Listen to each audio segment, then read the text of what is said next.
about your pipes. Jonathan Jones, do we have you? Yes, sir. How's it going? There he is.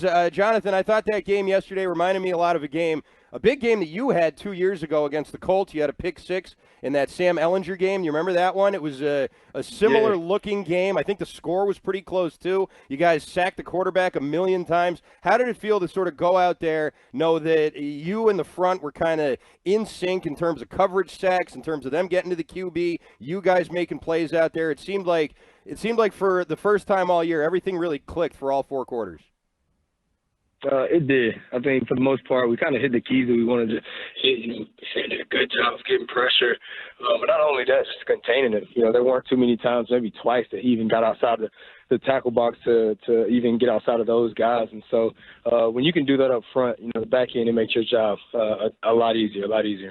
Early in the game, you guys were put in some tough spots. There was a punt return, there was the turnover, and you guys kind of bowed up and didn't allow any points. How big is that when you get those opportunities early to kind of set a tone and not just do your jobs, but maybe go above and beyond what your normal job is?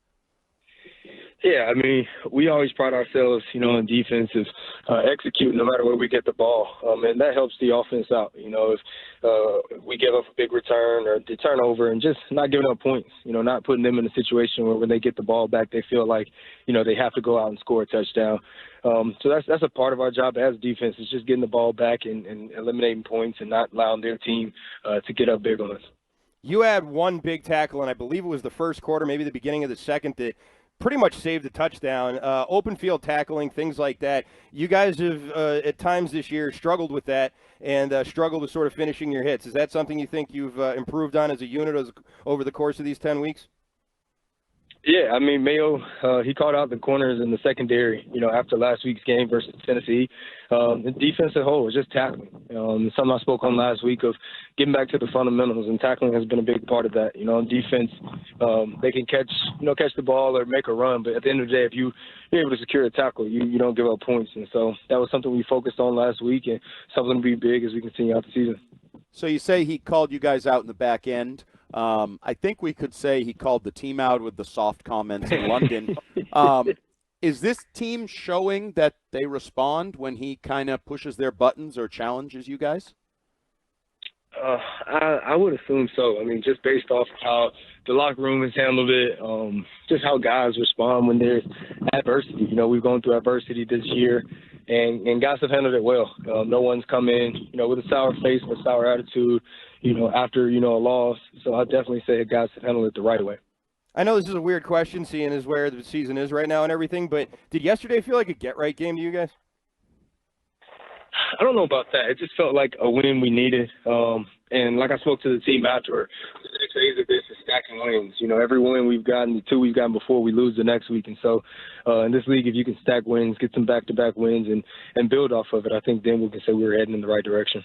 I'm glad you brought up the post game, because you've told us you're not really a big talker. That's not really your style, and you've taken over the mantle of the post game "aw yeah" thing that Teddy Bruschi and others historically have done. It's being videotaped. It's going to be on social media within hours.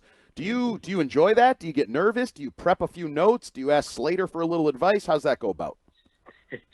No. I just speak from the heart. I speak from the heart, and just what the guys need to hear. Like you said, speaking of guys who've been around here for a long time, those guys got the opportunity to sit back and watch what it meant to win, saw what it looked like to be a part of football in this league that was winning football. And I've had the opportunity as a young player in this league to experience that. And I feel it's my opportunity and my chance to tell those guys what it looks like and just to be a part of that and do my part. Keenan Allen, DJ Moore, Rome Odunze, Cole Kmet, a lot of weapons on that Chicago offense. What was the general strategy about limiting those guys in the secondary, and what was sort of the strategy to try and cover them all? We felt confident, to being able to play those guys in man-to-man coverage to allow us to get some pressure up front.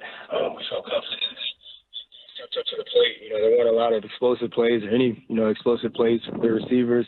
And so when you do that in this league and limit players like that, it's easy to get wins. So I think a lot of us had pigeonholed Brendan Schooler as he's a special teamer, he's the next Matthew Slater, whatever. And then apparently there's this Longhorn package where he's out there, he's spying the number 1 pick quarterback, he's getting a sack. Were you dubious when you saw this game plan or when they started using Schooler in that role? What'd you think? No, I tipped my hat to him. I said, hey, you have some ability, and practices like this allow guys to show, that they can contribute on defense. And, hopefully he takes this and grows from it. A lot of guys in the league end up getting, pigeonholed into that, just special teams guy. But if you can run around and tackle, after that you learn a couple of defensive formations. I don't know why you can't play defense in this league. But so he's taking that role well. He executed it in just the way we wanted him to, and so hopefully he can continue to build off of it. Every week I know we ask you about Christian Gonzalez, but this week I want to ask you about your other compatriot there, Marcus Jones, who I thought had a great game yesterday along with all the rest of you guys. How is his progression this year after missing all last year with an injury, getting back into the secondary, also returning kicks? How have you seen his progression on defense evolve over the season? Oh, man, he's consistent. He comes in, he's just smart and tough. He's a smart football player. He always knows what to do and just comes out and competes. And he's a guy that I enjoy playing with. I have enjoyed playing with him, and he's just going to do nothing but continue to get better. There's some teams where, I don't know, I feel like there's 11, 12, 13 guys. That's the core of the defense, the starters, then there's backups. This team, especially yesterday, we saw a ton of bodies at all three levels. Farms and Roy up front. We mentioned Schooler, Del Pettis. There's guys coming from everywhere. Is that a unique situation where it feels like there's got to be 20 different guys that are involved in the game plan? And what's the camaraderie like because of that? Oh, man, everybody buys in. I was once taught in this league, the more you can do. I don't know if you ever heard that saying. Yep. But the more you can do, every guy's buying in, pitching in, do what they can to help. We don't have quote unquote superstars at positions, and guys are doing their jobs and coming in, getting better. And this week it'll be the same thing. It's getting back to the drawing board on Wednesday and getting towards another victory. I just realized we haven't talked to you since the trade deadline. I know your name was floating around there. Other guys' names are floating around. Ultimately, no one gets traded. Was that a tense trade deadline in your guys' locker room? Not so much. I can only speak for myself. Not for myself. I take this, this business in stride. Every day is a privilege to be here and to go to work, and I always take it that way. And I have from, every day that I've been here. And so, it's a tough position for a lot of guys. I can understand, not knowing your future, not knowing where you'll be. But just try to take it in stride and just let, whatever happens and roll with the punches. Turning the page to next week, you have the Rams, which is, Matthew Stafford, Cooper Kupp, Puka Nacua. There's some pretty good weapons on that side of the ball. Sean McVay. What kind of challenge do they present, but also a unique opportunity? Will you watch Monday Night Football tonight and sort of get a quick jump start on the scouting process? Yeah, it'll be key in watching it. But they have a veteran quarterback, good receivers, good core. They love to run the ball. It's going to be a good test for us. Our goal is to come out and try to get a victory at home, and so we have to get to the drawing board this week and get to work. All right, that's Jonathan Jones of the secondary here with the Patriots, who beat the Bears 19-3 and will be taking on the Rams this Sunday at Gillette. Jonathan, thanks so much. We appreciate it.